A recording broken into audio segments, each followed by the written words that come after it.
বনে জঙ্গলে। তো সেই রকম অনুভূতিতেই ছিলাম যখন আমাকে এখান থেকে ক্রস করে হয়তো এই রাস্তা দিয়েই হবে খুব সম্ভাবনা, আমার কাছে যেটুকু মনে হয়েছে, যেটুকু আমিও তখন অনুভব করেছি। যখন আমাকে শিলংয়ে চোখ বন্ধ অবস্থায়, হাত বাঁধা অবস্থায় শিলং নিয়ে গেল, যে পর্যায়ে আমাকে ছেড়ে দেওয়ার একটু আগে আমার চোখের বন্ধনীটা খুলে ফেলল, তখন আমি যখন দেখলাম যে আমাকে ছেড়ে দেওয়ার জন্য প্রস্তুতি নিচ্ছে, তখন আমার কাছে মনে হচ্ছিল হয়তো বা আমাকে এখানে এসে ছেড়ে দেবে।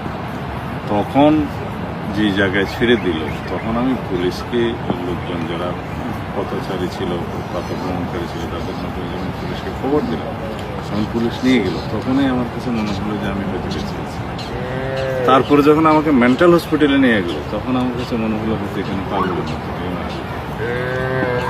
আল্লাহর অশেষ রহমত। এবার জাতীয় বিষয় যেটা হচ্ছে সবশেষ তো আপনারা সিদ্ধান্ত নিয়েছেন